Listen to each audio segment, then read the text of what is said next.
I got mad funny shit to tell you. You're... What up, bro? How you feeling? Yeah, what we doing?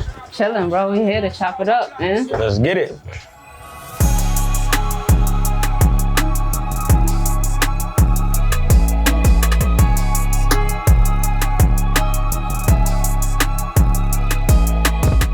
Yo, this Tutu, this Creators Club, Pull-Up series. I'm here with my guy, Neek Bucks. What's the vibe? What's the deal? Each shit was good. All is well, can't complain. So tell me, who's Neek Bucks? Man, Neek Bucks is East Harlem, you know. I was born in the Bronx, you know what I'm saying? Moved to Harlem when I was like 8 years old. Ambitious, you know what I mean? Dedicated, hardworking, a dad, super talented. How was that transition for you, like moving from the Bronx to Harlem? Because you know it's always a back and forth, who the best, Harlem or the Bronx? I mean, it was a good transition for me because, you know, both areas was alike, you know. My Harlem side was the projects, Wagner. My Bronx side was more of a block, Cypress Avenue.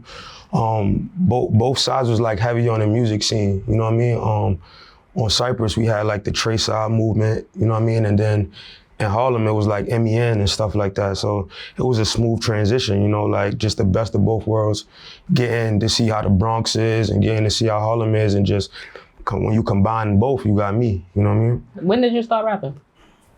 I think I would say I took interest in rapping when I was 9 years old, kind of when the G-Unit movement came. Like I said, it was always around. You know, when I was in the Bronx, it was around, and Harlem, it was around. So I would say I started recording on little tapes when I was like 9 years old and stuff like that. I kind of took it serious when I was 16, shot my first video officially, saved up my money and shot my first video. In the rap game, when you was growing up and started rapping, who had like a big influence on you? I gotta say 50. 50 was like the first person that I seen was like a character, like just wore the bulletproof vest, put guns in the videos, you know what I'm saying? Like, just I identify with like what I was coming up around. Did you ever get to meet him in person? Yeah. Actually, yeah, when I got older and shit. What's some characteristic traits that you got that you like the most about him? Great businessman, you know what I mean? Transitioning, there's transition from being a street guy to a businessman. People trying to stop him from doing what he was trying to do and still overcame it, things like that. Is what made him, you know, great to me. So, you know, growing up, we always talk about Jay-Z and things like that. Like, to call yourself like the neighborhood Hove and all of that. How you feel about that? Because that's that's something big to live up to. Yeah, I mean, so that was like, I would say the neighborhood Hove time was like a phase for me. You know what I mean? And just me studying Jay and how he came up, you know, the influence he had on the rap game. So when I say neighborhood Hove, it's the same like impact on the neighborhood that Hove had in the rap game or to his peers or to others, you know what I mean? So that's where that came from. On top of me being dead nice. Right. Yeah. And I seen when you did The Streets Is Watching, the remake of that shit was fire. Yeah, thank you. Like, to even touch that, you know, because sometimes even now, it's very rare you hear rappers even want to touch a beat that Hove was rapping on. So want to remake that, like how you felt with that? I actually did it with Trackmasters, you know, people that he worked with, the producers that he worked with, Tone and Poke, shout out to Tone and Poke. You know, I got with them. We went to Poke Crib over the weekends. And I mean, not even the weekends, we did that like daily, every day, and just recorded the soundtrack, shot the movie. We did the movie in probably like a day or two. And yeah, it was dope. Do you ever see yourself like acting in any films, like after doing that? Yeah, cause it was fun. I like waking up at 6 in the morning, you know, and shooting and how it came out. If anything that you could change in a rap game, what would it be? Being yourself, people being themselves again, authenticity, you know what I mean? I think that the rap game shifted. Everybody, like the more it shift, the more like people want to be like what's popular and not staying, you know, who they are. I think I stayed myself. I'm real versatile. I could do like a bunch of things, but I kind of felt like I kept my identity and stayed true to who I was. So I would say that, just bringing the authenticity back, because it's missing, definitely. Right. Since you came out, everybody always say your name. You always like, you know what I mean? You're always relevant. How do you stay relevant and still remaining yourself and not doing nothing weird? Yeah, I mean, when I come in the room, I'm always myself. You know, I know how to talk to people. I know how to smile. You know, like, I just, like I said, shake the room, you know, shake hands, talk to people. So I just remind them of themselves. Like, I identify to so much people. I could hang with somebody who dressed this way. Right. I'm not homophobic, you know what I mean? I could dap it up with somebody who's gay. You know what I'm saying? I could just, you know, shake the room and That's why I just feel like it just traveled, and you know, people just love that about me. Walk me through to where you at now from like when you started. Like how was it? How was the whole process? You know, a lot of no's. A lot of people told me no. I got a lot of no's. I stayed consistent and persistent. Kept working, kept my head down, kept going, and it's definitely different now. You know, I remember going to strip clubs and you know the DJs not wanting to play my music, or I have to stay on top of them about it. Now, you know, I walk in and I get the love. That just comes from hard work. You know what I'm saying? Like it ain't nothing to brag about or boast, but I just worked hard and I feel like, you know, I paid my dues and I deserve it. Do you got a manager now? I got a business partner that kind of played a role. No, so I've been managing my own career. Okay. Damn near my whole career. So do you feel like at some point you gotta get a manager, and if so, like why? Yeah, maybe. I can't give you the answer to that because I've been doing this so long. But who knows? Maybe one day. So some co-signs that I know, like Ray J, was a hit maker. How did you like link up with them? I linked them through my business partner. So he been doing business with Hitmaker and Ray J on like Sexy Lady and stuff like that. So that's how I kind of met them. But you know, the little TJs, the G Herbos, the Gems, the Joels, the Cams, the Meek Mills, all these guys I met on my own, you know, through the rap game, shaking and moving, you know, maneuvering through the rap game, and that's how I came across them. And what's it like working with them? I'm a big fan of like Wiz Khalifa. Like I follow him a lot. I like the fact that he like, you know, he's always around his kid, always in the gym and shit. And he's just always working. Like how is it with him? Being around Wiz is great. I mean, I always tell him, you know, he kind of like changed my perspective on like life. Being around somebody like that, just how at peace he is, how much of a good dad he is, you know what I'm saying? There's never really no drama in his life, you know what I'm saying? He do what I do. He love to smoke weed, you know, make music, be in the studio. And that's like my vibe for real. Like I'm really like not on the bullshit and the drama and the rah-rah shit. Like that's not really me. I'm super non-confrontational, you know what I mean? Like, well. No, that's fire. Albums or singles? Which one you feel like is more important? Albums. I'm a body of work person. My singles don't work. Like for me, singles don't work for me. The only single that I dropped that kind of worked for me was like Everybody. I dropped Everybody in 2016. That was kind of like the song that was like bubbling through New York and made people who didn't know about me know about me. But singles don't work for me. I'm more of a body of work. Like when I drop bodies of work, I get the support. I stream up crazy. You know, my monthly listeners go up. So yeah, I say album. How do you feel about like making relatable songs for women? Because I know on your latest album you got some for ladies for sure. Like how do you feel about that? That's my favorite kind of music to make. You know, making songs for women is my favorite kind of music to make. I rap for guys for so long, you know what I mean? Like the street shit and just pain and stuff like that. So I love making songs for women, like relatable. And I got like way more to come. I ain't even unlocked that side of me. What's your thoughts on just like the digital distributions, because before it wasn't really like that. I think it's easier. You know, you don't gotta wait in a line. Get it up front. Yeah, you can just, 12 o'clock, download, you know what I'm saying? Yeah. Yeah, no more lines and stuff like that. Have you I'm kind of mad I missed that though, actually. Yeah? Like I wish I would have caught that era of like just seeing me and your fans, see how many people come out for you, sign in, taking pictures. The 106 in Park promos and stuff like that. Yeah, I kind of wish I caught that era. Have you been touring? Yeah, I toured once. I went on tour with Benny the Butcher. How was that? It was dope, man. We went to like 22 cities. I went to the West Coast, performed in places that I never performed at. Rocked the show, rocked them every night, you know what I mean? So it was real dope. And I definitely like look forward to going back and shit. And when you go places that you've never been and you perform, how do the crowd respond to you? Do you be like shocked? Yeah, I was shocked when I went to like Seattle and Portland and I seen people know the words. I'm like, damn, I ain't know, you know, I reached this far. Yeah. So it definitely motivated me to keep going and shit. What's touring like and being a dad? I definitely missed like a lot of time, but it wasn't that much because I wasn't going on tour back to back. I was on tour probably like a month and a half. So anytime I came back home, like we did the East Coast. I went from like Atlanta and came up. So I got a chance to spend a week with her, a week and a half with her. Went to the Midwest. That was like 2 shows, Ohio, and I think like Detroit, came back, got a chance to spend like some more time. Then I did the West Coast. And that was like the longest I was away. That was probably like 2 weeks, 2.5 weeks. So it wasn't that bad. I got time to spend time with her and shit. What's your goals for her and like just the youth overall? Because I know a lot of kids, right, they look up to you and things like that. Like what's your goal for them? Like things that you want to teach them and just show them?